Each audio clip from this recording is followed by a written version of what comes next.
Okay. The scripture of this video is Hebrews chapter 11, verse 6. And it says, "Without faith it is impossible to please God, and those who come to him must believe that he exists, and he is a rewarder of those who diligently seek him." That's what Hebrews 11:6 says. Without faith it is impossible to please God. Hebrews 11:6. I believe it's at the beginning of Hebrews 11. It tells us what faith is, and it says that faith is the assurance of things hoped for and the evidence of things unseen, so you can't see it. So God gave me a dream, and I'll tell you what the dream is. So in the dream that God gave me, I was speaking to a family member, and this family member was getting ready to go through something in their life that God had revealed to them that was going to be big. And in order for them to step into what God was doing next, God told me to tell them, how did he word it in the dream? God told me to tell them that they had to let go of their faith and hold on to a bigger faith, or more faith, if you will, to a different faith. Not to a different faith as in what God they believe in, but I'll explain it. So, this is how God gave it to me. Let's say that you needed faith for God to do something for you, and it may have been something small. Example, you needed God to get you a job. Let's say that, and you had the faith for that, and God got you the job that you needed, right? But then something else comes along in your life where, let's say, for example, somebody's going to court, and in this dream, it was like somebody needed to go to court, and the judge was going to give them 15 years in prison. And this could apply to you in real life. I don't know. I'm just telling you what God gave me. So the person was going to appear before the judge, and the judge was going to give them 15 years in prison. But God was telling them, I'm going to give you no time and no record. I'm going to give you grace. My grace, my mercy will give you no time. My grace will give you no record. Really, both of it is mercy and grace, right? But I need you to pray to me, and I need you to have the faith that it takes to believe, although you can't see it yet, and you know that this judge wants to give you 15 years. I need you to pray. I need you to believe me. I need you to have the faith that it takes to believe. Have the faith, and knowing that you're not going to get the 15 years. And not only are you not going to get the 15 years, but you're also going to have no record. There's going to be not a thing on your record from this crime that you've committed, right? So, let go of your faith, the small faith that you've been holding on to for God to get you a job, or for God to open some kind of door for you that's not major. And now you have to let go of that faith and grab onto a bigger faith that's going to get you to the next step that God has for you. What does that look like? In the dream, there was a person that was a non-believer in Jesus Christ who looked at me and said, "You told him let go of his faith and grab a different, what are you talking about? What does that mean?"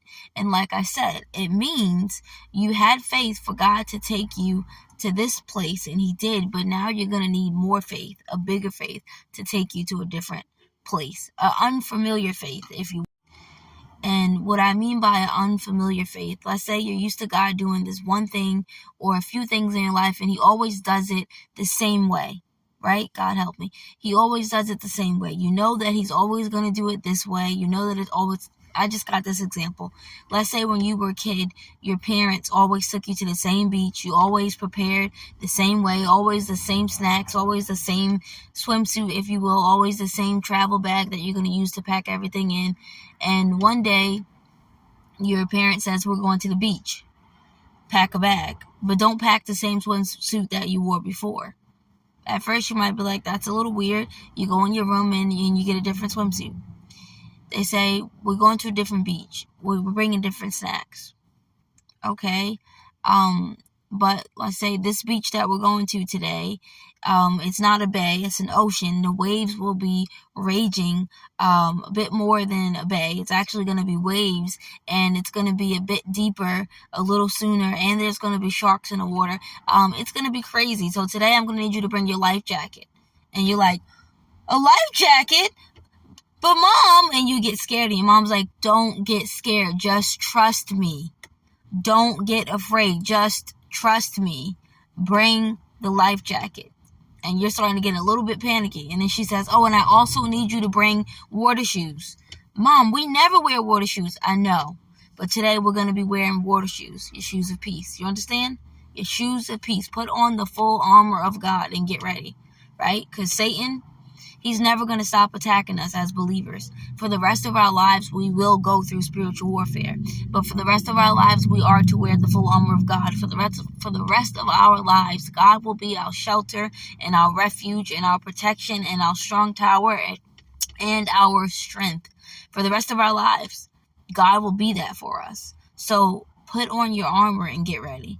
God says, I need you to let go of the baby faith. Let go of the milk and have some steak, if you will. I need you to let go of the baby faith, and I need you to now cling to me and have more faith. Cling to a bigger faith. Trust me, because I am going to take you there. But I need you to trust me and have faith. That's what God has. Bible story. Let me think of a Bible story that I can relate this to. Boom. David. In the Bible, David, he had slayed bears and lions. He was protecting the sheep. He was protecting the flock from lions and bears. And he said he took his hands and he wrapped it around their necks and like clubbed them. Like he killed these scary, scary animals. And he says, I know I can defeat Goliath, right? God did not change. The same God that was with him when he was a shepherd, when he was killing those lions and tigers and bears, was the same God that was going to be with him when he was going to face Goliath, right? I am the same yesterday, today, and forever. Hebrews 13:8. God does not change like shifting shadows. James 1:17, right? Our God stays the same. He is not a man that he shall lie. You've heard it over and over again, but it's now time for you to believe it. Not just hear it, not just quote it, but actually believe it. Have the faith to receive it. God does not lie. If he said it, he will do it.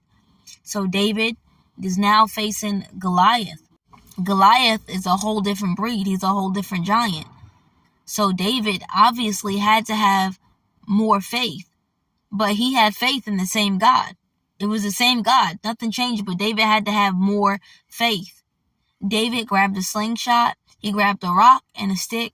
He made a slingshot, and he hit the Goliath, the giant, dead in his head. He said, you shall not defy the name of the Lord